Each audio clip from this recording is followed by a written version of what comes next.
주제, 여호와를 신뢰하면 두려움을 이겨낼 수 있습니다. 2024년 올해의 성구, 나는 두려울 때면 당신을 신뢰합니다. 시편 56편 3절. 올해 파수대가 달라진 점이 있습니다. 질문 아래에 설명을 적을 수 있는 빈간이 있습니다. 그 의도는 아마도 밑줄을 그어 그대로 읽는 것을 지향하고 자기 의사 표현으로 답변하라는 뜻인 것 같습니다. 요점. 어떻게 하느님에 대한 신뢰심을 기르고 두려움을 이겨낼 수 있는지 알아보십시오. 질문드립니다. 1. 우리는 왜 때때로 두려움을 느낄 수 있습니까? 신준현 형제입니다. 우리를 억압하는 정부나 참숭배를 반대하는 가족 때문에 두려움이 생길 수 있습니다. 저의 경우에는 법 집행자들의 묵시적 압력 때문에 낙담하는 일이 종종 발생합니다. 그들은 결코 분명한 어조로 말하지 않습니다. 그들은 나의 일거수일투족을 감시하면서 어떤 상황을 내 앞에 출현시킵니다. 보통 사람들은 이런 일을 겪지 않습니다. 나는 모든 것을 포기하였으며 사는 날 동안 마음 편하게 성서 관련 자료나 공부하면서 시간을 보내고 싶은데 심적으로 계속 금전적 이익과 관련하여 괴롭히고 있습니다. 저는 이 사회의 그런 음성적 공권력에 대해서 바람이 있다면 본전이나 돌려주었으면 감사하겠지만 그것도 안 된다면 기꺼이 포기할 테니 나를 감시하면서 제발 어떤 상황들을 출현시키지 말기를 기도합니다. 내가 잘못이 있다면 분명한 어조로 말씀해 주기를 바라고 있습니다. 2. 다윗은 가드에서 어떤 상황에 처했습니까? 송효린 자매입니다. 다윗은 때때로 두려움을 느꼈는데 한 번은 그를 죽이려는 사울왕에게 뒤쫓기다가 블레셋 도시인 가드로 도망친 일이 있었습니다. 가드 왕 아기스는 다윗이 수만 명의 블레셋 사람들을 죽인 사실을 알고 있었기 때문에 그가 자신을 죽일까봐 두려움에 휩싸였습니다. 3. 시편 56편 1절에서 3절, 11절에 따르면 다윗은 어떻게 두려움을 극복했습니까? 이해찬 형제입니다. 다윗이 가드에 있었을 때 느꼈던 심정이 시편 56편에 잘 표현되어 있습니다. 그는 이렇게 말했습니다. 1절에서 3절. 오 하느님, 내게 은혜를 베풀어 주십시오. 사람이 나를 공격하기 때문이니 그들이 온종일 나를 치며 압제하고 있습니다. 내 원수들이 온종일 나를 물어뜯으려 합니다. 거만하게 나를 치는 자들이 많기도 합니다. 나는 두려울 때면 당신을 신뢰합니다. 11절. 내가 하느님을 신뢰하니 두려워하지 않습니다. 한낱 인간이 내게 무엇을 할 수 있겠습니까? 4. 어떻게 여호와에 대한 신뢰심을 기를 수 있습니까? 예를 들어보십시오. 이효리 자매입니다. 파수대의 설명은 이러합니다. 당신이 병에 걸렸다는 사실을 알게 되면 처음에는 겁이 날 수 있지만 담당 의사가 신뢰할 만한 의사라면 두려운 마음이 가라앉을 것입니다. 그 의사는 같은 병을 앓는 환자들을 여러 차례 잘 치료한 경험이 있을 것이다. 마찬가지로 여호와께서 바로 그런 의사와 같은 분이다. 라 설명합니다. 이 설명은 잘못된 것입니다. 왜냐하면 하느님은 우리의 생명과 건강을 지켜줄 수 있는 근원적인 능력이 있다 하더라도 그것은 현재 나에게 적용되지 않을 수 있기 때문입니다. 하느님께서는 자연의 질서로 존재하시고 인간 사이의 관계로 존재하시며 나의 능력 안에서 존재하신다는 사실을 깨달아야 합니다. 그러므로 나는 병에 걸렸을 때 그 병에 고생할 수도 있고 심지어 그 병 때문에 죽을 수도 있다는 사실을 아는 것이 중요합니다. 그러나 이러한 과정이 하느님의 질서의 필연적인 결과라면 그것을 원망하는 것이 아니라 겸허히 수용하게 됩니다. 그러한 마음가짐으로 기도하면서 최선을 다해 건강을 회복하려고 해야 하는 것으로 만족해야 합니다. 그럴 때 그는 마음이 자유스러워지는 것입니다. 소제목. 여호와께서는 이미 어떤 일을 해주셨습니까? 5. 다윗은 두려움을 극복하기 위해 어떤 점들을 묵상했습니까? 김윤성 형제입니다. 먼저 시편 56편 12, 13절을 낭독하겠습니다. 오 하느님, 내가 당신에게 서원한 것을 지켜야 하니 내가 당신에게 감사를 표현할 것입니다. 당신이 나를 죽음에서 구출하시고 내 발이 걸려 넘어지지 않게 하셔서 산 자들의 빛 가운데 하느님 앞에서 걷게 하셨기 때문입니다. 4~8을 보십시오. 이 기도에서 나타난 것은 다윗이 이미 과거에 있었던 좋은 일들이 하느님께서 이끌어주신 덕택이라는 믿음을 표현한 것입니다. 이 점이 매우 중요하고 훌륭한 점이라 생각합니다. 우리의 지나간 모든 일 가운데서 대부분은 의식하지 않고 자신이 원하는 대로 행동하게 됩니다. 그런데 이 가운데서 특별히 좋은 결과가 산출된 것은 하느님의 인도 덕택이라는 것입니다. 왜냐하면 그러한 결과를 내는 근거가 되는 선택과 결정에서 하느님께서 개입하셨다는 믿음이 있었기 때문입니다. 예를 들면 우리는 식기도를 할 때 하느님께 건강을 돌보아 달라는 내용을 붙여 식사 마련에 감사하면서 기도합니다. 그러나 이미 우리가 가진 건강에 대해서 하느님께서 돌보아 주셨음을 먼저 감사해야 하는 것입니다. 비록 몸이 병으로 불편한 사람도 과거 어느 때인가 건강했던 몸에 대해서 감사를 표현할 수 있습니다. 이러한 감사의 태도는 반드시 자기의 몸에 플러스 요인이 되지 마이너스 요인은 되지 않습니다. 왜냐하면 우리가 긍정적 태도를 가질 때 우리 앞길이 더 잘 되는 것이 자연의 질서이고 하느님의 방법이기 때문입니다. 하느님은 그런 방식으로 존재하는 것이며 인간처럼 특정 신체를 가지고 있어서 자신의 외부에 어떤 힘을 가하는 방식이 아닙니다. 6. 두려운 마음이 들 때 여호와를 신뢰하는 데 무엇이 도움이 됩니까? 흑마녀 자매입니다. 우리가 두려움을 극복할 수 있는 방법 중 한 가지는 과거의 형제 자매들이 어떻게 고난을 극복하며 하느님을 숭배했는지에 대한 기억을 공유하는 것입니다. 이것이 우리를 함께 연합하게 하며 현재의 두려움을 극복할 수 있는 방법 중 하나입니다. 탈증인들이 배교자의 이름 아래서도 인터넷 카페에 모여 개인의 경험과 워치타워를 비판하는 목소리를 내는 것도 역시 과거의 경험을 공유하기 때문입니다. 두려움을 극복하기 위해 성서에 나오는 인물들의 경험도 유익하지만 누구보다도 예수의 순환사를 돌아보는 것이 도움이 됩니다. 예수께서 두려움이 없었을까요? 그가 두려움을 가지지 않았다고 생각한다면 예수를 잘 알지 못하는 것입니다. 그는 유대인들에게 체포되어 죽어야 한다는 공포를 느꼈습니다. 그리하여 그는 제자들과 일단 헤어져 집에 기거한 것으로 보입니다. 그리하여 초막절에 예루살렘의 형제들과 같이 올라가지 못하고 혼자 따로 올라가 성전에서 연설을 했는데 그 연설을 들어보면 기도 안 찹니다. 완전히 자기가 하느님인 양 연설합니다. 그래서 듣는 사람이 미쳤구나 하는 생각이 들도록 만듭니다. 그것이 요한복음에 기록되어 있습니다. 잘못 읽으면 예수께서 자화자찬하는 내용으로 들릴 수 있습니다. 그러나 사거리에서 아브라함 전부터 내가 있어 왔느니라 라고 말한다면 제 정신이라고 생각할 사람이 어디 있겠습니까? 이것은 아마도 그가 다윗처럼 미친 행색을 해서 죽음에서 모면해보자는 생각일 수 있습니다.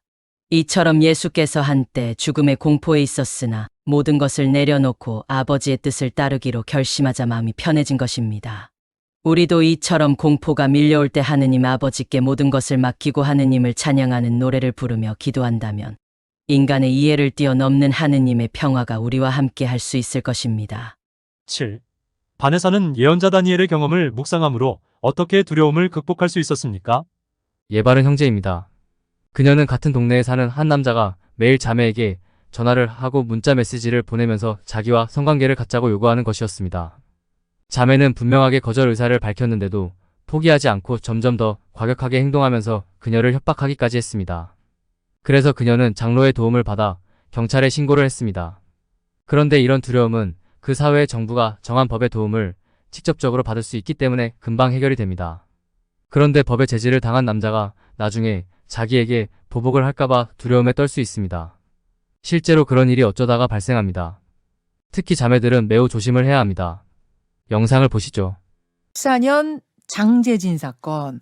사실 저는 잘 기억이 안 나요. 이게 스토킹에서 이어진 살인 사건이었다면서요. 네, 이번 김태현 사건과 비슷한 점이 굉장히 많아요. 특히 장제진 대법원에서 사형이 확정된 국내 최연소 사형 확정자입니다. 최연소 사형 확정자. 네, 20대 중반에 사형이 확정됐으니까요.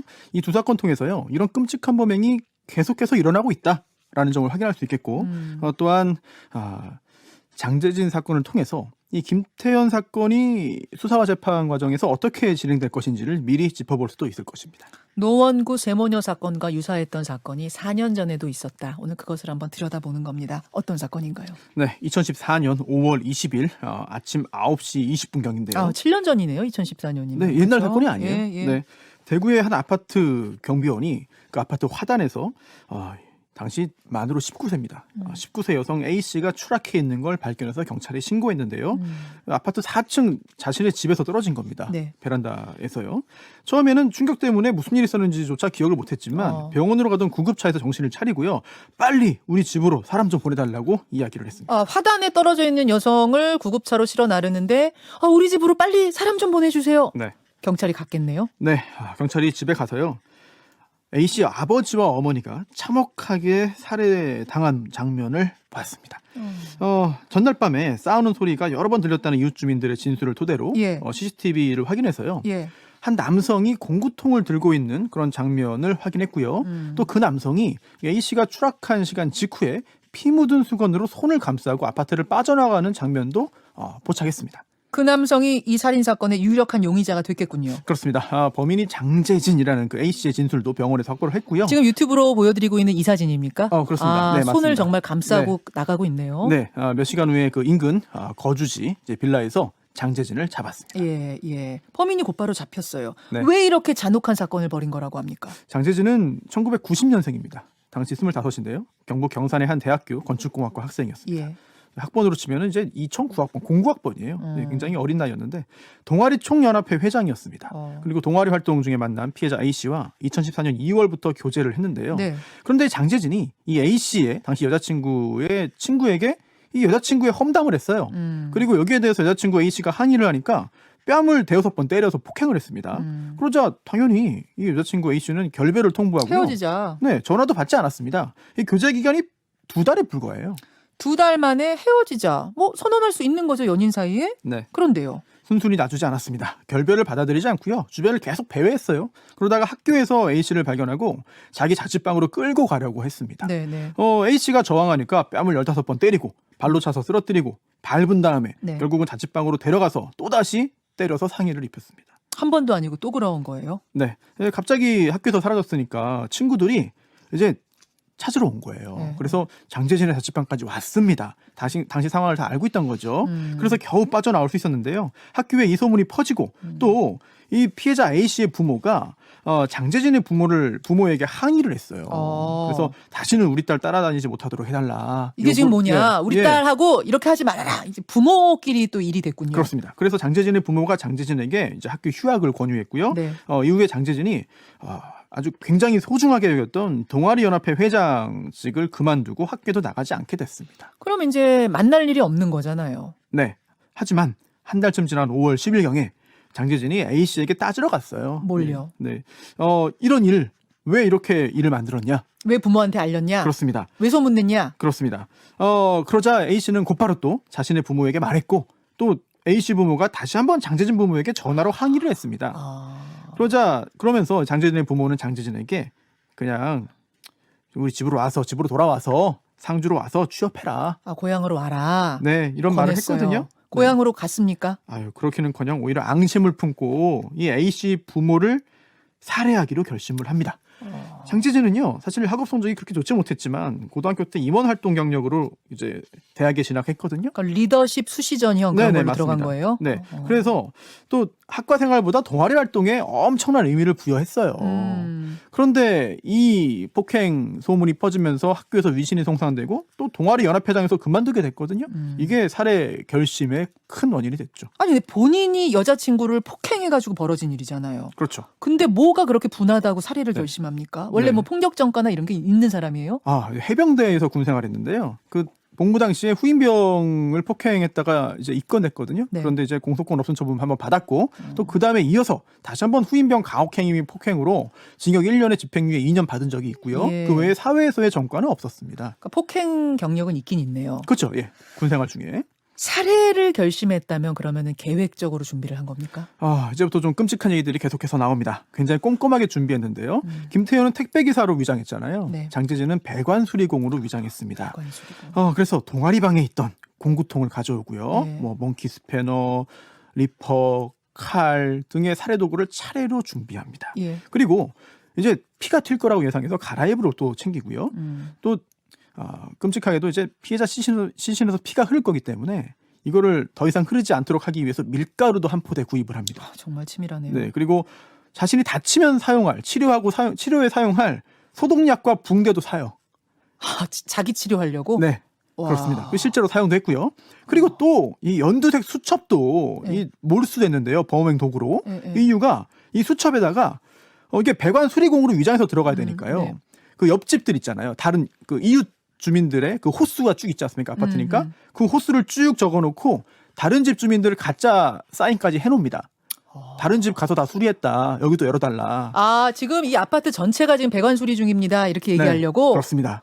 그래서 이런 가짜 사인까지 하고요. 또 그 뒷면에는 실제로 이 A씨 부모를 맞닥뜨리면 예. 뭐라고 얘기할지를 대사까지 미리 적어두고 준비를 합니다. 와, 진짜 진짜 치밀하게 준비를 했네요. 그렇습니다. 그래서 이렇게 준비한 끝에 5월 19일 오후 5시 40분경에 실제로 배관 수리하러 왔다고 들어가서 상황을 한번 살피고 나왔어요. 나온 다음에 놀이터에서 담배 피면서 생각을 정리하고 재검검한다고 다시 들어갔습니다. 화장실에서 수리하는 척 하다가 A씨 어머니를 불러서 도와달라고 부탁을 하고요. 수리가 오래 걸리는 거에 대해서 얘기를 잠깐 나누다가 얼굴에 미리 준비한 스프레이 라카를 뿌리고 네. 화장실 문을 잠근 다음에 네. 칼과 망치로 끔찍하게 살해했습니다. 나중에 그 사체를 보니까요. 날카로운 물건이죠. 이제 그 예기에 의한 손상이 7회, 망치 관련 손상이 8회가 있었고요. 또 그 과정에서 이 장재진 본인도 손에 8주 치료를 요하는 상처를 입었습니다. 아니 그러니까 살해 중에서도 아주 끔찍한 형태의 살해가 이루어진 거네요. 그렇습니다. 사실 그 후에 목발을 짚을 때 도망가던 그 아버지까지 쫓아가서 현관 앞에서 망치로 머리를 여러 번 내리쳤고요. 그러니까 이광경을 보고 아버지는 도망가는데 그렇습니다. 도망가는 사람 잡아서 또 살해. 네. 또 당시에 그 아버지가 그 곧바로 사망하지 않았거든요. 네. 근데 이불로 덮고 또 흘러나온 피 위에 밀가루를 뿌린 다음에 방치해서 결국은 사망하게 만들었어요. 자 이제 부모는 다 살해를 했습니다. 네. 그러고 나서요. 사실 더 충격적인 게 이제 시작이에요. 이게 장재진이 준비한 약과 붕대로 피나는 손 치료한 다음에 냉장고에서 소주 2병 꺼내서 마시고 거실에 있던 A씨 어머니 손지갑에서 25,000원 꺼내서 가져가고 근데 이제 그 지갑을 뒤진 게요. 돈보다 전화기 때문이었습니다. 어머니 전화기요? 그렇습니다. 왜요? 이런 끔찍한 일의 최종 목표가 사실은 A씨였어요. 그치 전 여자친구. 네, 그래서 어머니 전화기로 어머니인 것처럼 가장을 해서 A씨에게 카카오톡 메시지를 계속 보냅니다. 지금 저희가 유튜브와 레인보우로 그 실제 카톡 메시지를 보여드리고 있습니다. 엄마가 오늘 일찍 오니? 나는 항상 야근이지. 오늘은 언제 들어와? 글쎄. 꼭 와. 엄마가 줄 거 있어. 네. 그래서 딸이 줄 거? 뭔데? 이런 대화네요. 네, 그 줄게 그 성년의 날 선물 준비해왔다. 그러니 빨리 와라. 이런 구체적인 얘기까지 합니다. 이게 지금 엄마를 가장한 네. 장재진이 문자인 거죠. 그렇습니다. 오후 7시경부터 자정 무렵까지 계속 보내요. 예. 그리고 이제 A 씨가 아르바이트 마치고 자정 넘겨서 0시 30분경에 집에 들어오자마자 머리채를 잡고 방으로 끌고 가고요. 네. 복수하러 왔다. 동아리 사람도 다 죽이겠다. 라고 말을 합니다. 너 죽이고 나서 우리 동아리 네. 사람도 죽이러 갈 거다? 그렇습니다.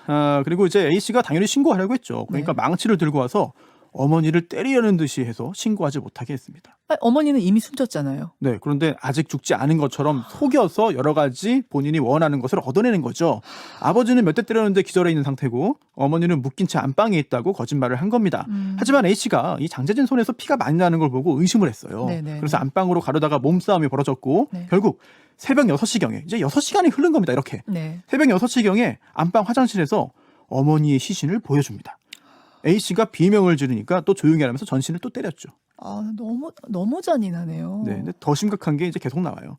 아버지는 살아있다고 믿었거든요. 네. 그래서 아버지라도 살려달라면서 119에 신고해달라고 애원을 했습니다. 네, 네. 하지만 장재진이 거절을 했고요. 그러자 이 A씨가 아버지라도 살리기 위해서 이제 그 평소 성관계에 집착하던 장재진의 성향을 알고 있었기 때문에 본인이 입고 있던 옷을 벗으면서 이렇게라도 해주면 신고하게 해주겠냐라고 애원을 합니다. 그러니까 장재진은 그래 한번 해봐라. 그러면 신고해주겠다. 라고 대답을 했고요. 그러니까 공포를 이용한 강간도 벌어졌다는 그렇습니다. 얘기죠. 네, 이런 일이 더 자세한 설명을 좀 약간 생략을 해야 될 것 같을 정도로 끔찍한 일들이 있었어요. 낫겠습니다. 네. 이 정도만 들어도 이건 악마의 짓이네요. 악마의 짓. 이런 중간간 행위가 끝난 다음에 이제 참혹하게 피 흘린 채 사망해 있는 아버지의 또 사체를 보여줘요. 이런 상황에서 A씨가 제정신일 수가 없겠죠. 자해를 시도하고 또 베란다 가서 뛰어내리려고 하는데 이걸 또 장재진은 막습니다. 그러다 결국 아침 9시경에 4층 베란다에서 뛰어내립니다. 장재진이 잠깐 한눈판 네. 사이에 4층에서 네. 뛰어내렸던 걸 아까 경비원이 발견하신 거군요. 네, 장재진은요 경비원의 A씨를 발견한 걸 확인한 다음에 자기 집으로 돌아갔거든요. A씨는 심각한 골절, 뇌지탕 등으로 이제 112일간의 치료가 필요한 상해에 있고 장애가 생겼고요. 정신적인 충격도 심각했습니다. 그 장재진 바로 검거됐습니까? 네, 집 근처 마트 들러가지고 술 안주 샀고요. 또 칼도 샀습니다. 그 와중에 또 술 안주를 샀어요. 술하고 칼도 안주를. 샀어요. 예, 그리고 자취방 가서 술 마시고 잠들어 있다가 경찰에 잡혔는데 네. 그런데 그 후에 수사받으면서요. 집에 들어간 경로, 술과 안주를 구입해서 먹은 거는 다 진술했으면서 네. 칼은 쏙 빼놨습니다. 왜 칼은 왜 샀답니까? 나중에 이게 들통나니까 자살하려고 구입했다고 진술했습니다만 하지만 그 A씨에게 당시 이런 말 했잖아요. 내가 동아리 사람 다 죽이겠다. 네. 너희 친구들도 손봐주겠다. 혹시 그리고 또 그 후에 칼 구입한 것도 감춘 걸 볼 때 혹시 추가 범행을 노렸던 것이 아닌가. 그러네요. 라는 짐작도 할 수 있죠. 어쨌든 뭐 의심할 여지가 없는 증거와 증인인 네. A씨까지 있으니까 빠져나갈 방법 없이 처벌은 제대로 됐습니까? 네, 뭐 살해 사실은 인정할 수밖에 없었죠. 하지만 이제 상대 말투와 태도 때문에 우발적으로 살해했다고 변명을 했고요. 또 A 씨가 성관계를 먼저 제의한 거니까 이거는 한거불능 상태 이용한 중간간이 아니라는 주장도 했어요. 아유, 기가 막히네요. 네, 심지어 1심 재판 도중에는요. 내가 무기징역 받아서 죄값 치르겠다고 하고 반성하는 모습도 안 보였거든요. 그런데 1심에서 사형이 선고됐습니다. 사형이 국내 최연소 사형. 네, 그러니까 1심에서는 한 장도 안 냈던 반성문을 항소심, 그러니까 2심 재판 중에 마구마구 써냅니다. 잠깐만요. 지금 유튜브와 레인보우로 보내드리고 있는 이게 네. 장재진이 반성문 써낸 네. 그 횟수 기록해 놓은 거예요. 1심 재판 때는 한 번도 안 낸 거를 2심 때 사형 선고되니까 2심에서는 저렇게 67안에 제출을 해요. 와. 그러다가 또 2심에서도 이게 항소 기각되면서 사형이 유지됐거든요. 네. 대법원까지 갔어요. 대법원에서는 또 반성문 한 장도 안 냈습니다. 종잡을 수 없는 태도고요. 또 1심에서 폈던 그 중간간 무죄 주장도 1심 사형 선고 나오니까 2심에서는 재판 도중에 철회했어요. 이런 상황. 결국 90년생인 장재진은 20대의 최연소 사형 확정자가 됐죠. 그렇죠. 사형이 요즘은 자주 선고가 되지 않는데 장재진에게는 사형을 줄 수밖에 없다라고 법원이 네. 판단한 이유는 판결문을 좀 꼼꼼히 좀 봤는데요. 이렇게 말했습니다. 양형 기준을 아무리 엄격히 적용해도 사형 선택이 정당화될 수 있는 특별한 사정이 있다라고 본 거예요. 9시간 정도 부모 시신과 함께 감금됐고 부모 시신을 직접 보게 했고 잔혹한 내용으로 일반 국민들에게도 큰 충격을 줬고 재범 위험성도 크다. 피해 회복도 전혀 이루어지지 않았다는 네. 걸 근거로 들었습니다. 예, 뭐 사형은 선고됐습니다만 이것으로 피해자가 입은 상처가 회복되는 건 아닙니다. 예. 소제목 여호와께서는 지금 어떤 일을 해주십니까? 8. 다윗은 무엇을 확신했습니까? 노칠순 자매입니다. 다윗은 가드에 있을 때 목숨이 위태로웠지만 두려움에 빠져 있지 않았습니다. 먼저 시편 56편 8절을 낭독하겠습니다. 당신은 내가 떠돌아다니는 것을 낱낱이 살피고 계시니 내 눈물을 당신의 가죽 부대에 담아 주십시오. 그것이 당신의 책에 기록되어 있지 않습니까? 그는 하느님께서 자신이 어떤 시련을 겪고 있는지만이 아니라 그 시련 때문에 어떤 감정을 느끼는지도 잘 아신다고 확신했습니다. 이것은 다윗이 하느님과 친밀한 관계를 누리고 있음을 알려주는 것입니다. 자기가 행하는 어떤 일도 알고 계시며 조언자가 되기도 하고 위로를 해주며 감정을 같이 하는 친구 관계를 누렸던 것입니다. 이처럼 우리는 진실로 하느님을 우리의 아버지와의 관계를 누리는 것이 무엇보다 우선되어야 하는 것입니다. 그렇게 하기 위해서 우리는 예수의 역할을 잘 이해하여 그를 마음의 친구로 삼으면 됩니다. 예수를 친구로 삼는 것이 곧 하느님과의 법관계를 이루는 것과 같습니다. 왜냐하면 예수는 우리와 같은 인간이고 하느님 아버지는 인간을 만드신 분이기 때문입니다. 9. 여호와께서는 당신이 시련을 겪을 때 무엇을 눈여겨보십니까? 변철순 형제입니다. 여호와께서는 이스라엘 백성이 이집트에서 받는 학대만이 아니라 그들이 겪는 고통도 유의해 보셨습니다. 선지자 이사야는 이사야서 63장 9절에서 이렇게 말합니다. 그들이 온갖 고통을 당할 때에 그분도 고통스러워하셨다. 하느님께서 물론 인간과 같은 방식으로 그 감정을 느끼거나 표현하지는 않는다 하더라도 인간이 감정을 가지고 있다면 하느님도 감정이 있다는 것을 추리할 수 있습니다. 그렇다면 우리의 고통은 그분에게 어떤 방식으로인가 영향을 줄 수 있다는 것을 의미합니다. 이 점에 있어서 철학자 스피노자는 신은 인간과 같은 신체가 아니기 때문에 인간과 같은 감정을 가지고 있지 않다라고 말하며 인간의 감정에 신이 영향을 받지 않고 오직 신 자체의 자기 원인으로 세계가 이루어진다라고 말합니다. 그러나 그것은 이 세계가 바로 신이라는 스피노자 자신의 철학에도 충돌됩니다. 이 세계가 곧 신이라면 세계의 일부인 인간의 감정과 행동으로부터 영향을 받는 것이 곧 자기 원인이 될 수 있기 때문입니다. 10. 여호와께서 당신에게 깊은 관심이 있으시고 당신이 어떤 시련이든 이겨내도록 도와주실 것임을 확신하는 이유는 무엇입니까? 이보경 자매입니다. 변철순 형제의 답변에 이어서 말씀드리자면 하느님께서 우리의 고통이나 감정으로부터 영향을 받을 수 있다면 우리의 태도가 부정적이 되는 것보다 긍정적이 됨으로써 보다 나은 세계로 창조가 진행되게 할 수 있다는 생각을 가져야 합니다. 하느님의 나라는 우리가 긍정적 마음을 가지고 반드시 이루어질 수 있다는 생각을 끝까지 유지하고 인내할 때 반드시 오게 되리라는 것입니다. 만일 그것이 우리의 선의지와 노력으로 되는 것이 아니라 외부로부터 오는 초월적 힘에 의해 이루어진다고 생각하면 우리의 인내력은 약화될 것이고 노력 없이 지겨운 심정으로 세월이 지나기만을 기다리는 다섯 처녀와 같이 될 것입니다. 10일. 아이다는 어떻게 두려움을 극복할 수 있었습니까? 허윤도 형제입니다. 파수대에서는 결국 워치타워, 봉사를 위한 파이오니아 활동을 장려하기 위한 것이라는 것을 드러냅니다. 그러나 우리는 언제나 우선 순위를 생각해야 합니다. 워치타워, 출판사에서야 그들을 위해 봉사를 해주면 좋겠지만 그것을 지나치게 강조하는 것은 결국 다른 우선 순위의 일을 태만하게 만듭니다.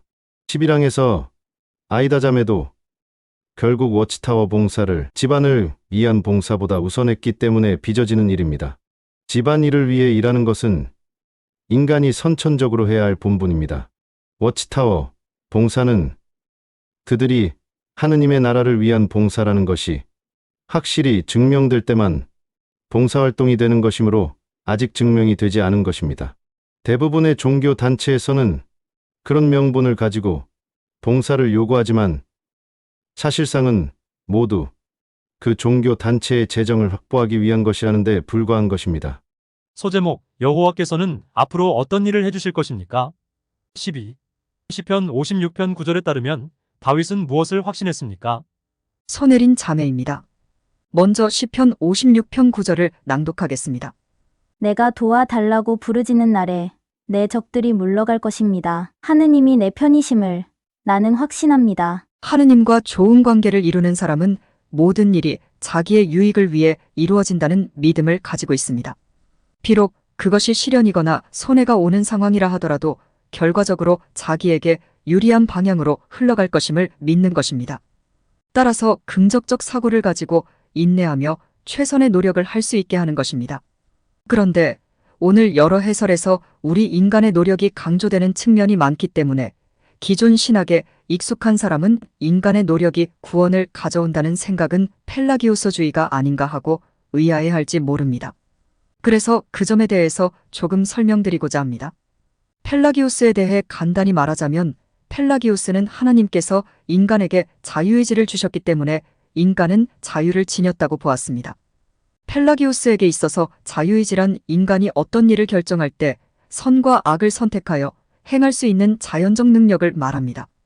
이와 같이 원죄와 침례의 필요성을 부인하고 인간 의지가 구원에 이를 수 있는 가장 중요한 요소가 된다고 주장하는 펠라기오스주의는 기원 416년 밀레브 대회, 카르타고 대회와 431년 에베소 회의에서 이단으로 정죄되었습니다.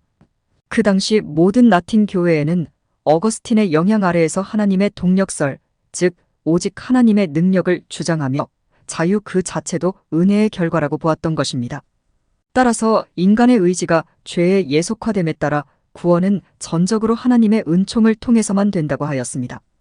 그리고 이 은총은 침례로부터 출발하므로 유아도 침례를 받아야 한다고 말합니다. 여기서 생각해 봅시다. 모든 것이 하느님 자신의 능력에서 이루어지는 것이므로 인간의 의지나 노력은 영향을 미치지 못한다고 생각한 것은 그들이 하느님을 초월적 존재자로 보았기 때문입니다. 만일 하느님을 초월적 존재자가 아닌 이 세계에 내재하는 존재자로 보았다면 우리 인간의 의지나 노력이 곧 하느님의 능력이 되는 것이 되기 때문에 어거스틴의 은총론이나 펠라기우스의 사상이 동일한 것입니다. 하느님의 은총이냐, 인간의 의지와 노력이 더 중요하냐의 문제가 아니라 하나님의 은총이나 능력이 곧 인간의 의지와 노력으로 나타나게 된다는 것을 몰랐던 것입니다. 그것은 그들이 하느님을 내재적 하느님이 아니라 세계와 분리된 이원론적 초월자로 보았기 때문인 것입니다. 13. 우리는 여호와에 대해 무엇을 확신할 수 있습니까? 최종수 형제입니다. 파수대에서는 여호와께서 모든 문제를 막아 주실 것이라고 기대하지는 않지만 이 세상에서 우리가 어떤 시련을 겪든 여호와께서는 앞으로 신세계에서 그 모든 시련들을 없애 주실 것입니다라고 합니다. 파수대에서 이런 해설을 하는 이유는 간단합니다. 현재 일어나는 일을 막을 도리가 없기 때문이고 미래는 아직 오지 않았으므로 무엇이든 가능하다고 해도 틀린 것을 입증할 수 없기 때문입니다. 좀 무책임하다는 생각이 듭니다. 그래서 우리는 이치적이고 합리적으로 생각해야 합니다. 하느님은 분명히 살아 계시지만 초월적으로 작용하지 않고 자연의 질서와 인간의 관계로 작용하며 우리의 문제들을 우리 안에서 해결하도록 작용하신다는 사실을 믿어야 하는 것입니다. 14. 무엇에 관해 묵상해 볼 수 있습니까? 이미정 자매입니다. 두려운 마음이 들어 최악의 상태가 될 때 우리는 머리에 낙원 또는 하느님의 나라가 된 사회를 그려볼 수 있습니다. 어떤 악한 일도 일어나지 않고 쾌적한 환경에서 노력한 만큼 보상을 받을 수 있고 저 우주 너머로 여행하며 다른 별들도 지구 같은 환경을 만들기 위해 노력하는 광경을 생각해 볼 수 있습니다. 이것이 단순히 인간 자신의 노력으로 이루어지는 것이 아니라 인간 안에는 하느님의 능력이 내재하기 때문에 가능한 것입니다. 그것은 단번에 이루어지는 것이 아니라 오랜 시간에 걸쳐 부단한 의지와 노력에 의해 이루어질 것입니다. 그러나 죽은 사람은 그 기간이 아무리 오래 걸리더라도 시간이 의식되지 않기 때문에 그가 다시 눈을 떴을 때는 바로 1초도 되지 않은 것처럼 느껴질 것입니다. 이것이 시간이 가진 놀라운 비밀입니다. 이 얼마나 감탄할 만한 하느님의 능력입니까? 그래서 우리는 우리가 사는 짧은 인생 동안만 충실을 유지하면 되는 것입니다. 15. 타냐는 어떻게 두려움을 극복할 수 있었습니까? 달우서 형제입니다. 그래서 북마케도니아에 사는 타냐 자매는 미래에 있을 축복들을 묵상하면서 두려움을 이겨낼 수 있었습니다. 그녀는 충절을 지키면 영원토록 정말 행복할 거라는 점을 계속 생각했습니다. 그녀는 이 세상에서 무엇을 잃든 하느님께서 새로운 세계에서 다 보상해 주실 것이고 모든 안 좋은 일들이 잊혀질 것이라는 점을 생각함으로써 타냐는 충절을 잘 지킬 수 있었습니다. 소제목, 지금 여호와에 대한 신뢰심을 기르십시오. 16. 누가복음 21장 26절에서 28절에 예언된 사건들이 일어날 때에도 우리는 왜 계속 용기를 나타낼 수 있을 것입니까? 최영희 자매입니다. 누가복음 21장 26절에서 28절을 낭독하겠습니다. 사람이 거주하는 땅에 닥칠 일들에 대한 두려움과 예상 때문에 사람들은 기절할 것입니다. 하늘의 권능들이 흔들릴 것이기 때문입니다. 그리고 사람들은 사람의 아들이 권능과 큰 영광을 가지고 구름에 쌓여 오는 것을 볼 것입니다. 이런 일들이 일어나기 시작하면 일어서서 머리를 드십시오. 여러분의 구출이 가까워지고 있기 때문입니다. 물론 문자적으로 이런 일들이 일어나지 않는다 하더라도 우리에게는 기절할 만큼 두려운 일들이 벌어질 수 있으며 이와 더불어 영광된 미래를 동시에 기대할 수 있다는 사실입니다. 따라서 우리는 아무리 두려운 일이 일어나더라도 절망하는 것이 아니라 오히려 구원이 가까웠다는 희망으로 기뻐할 수 있습니다.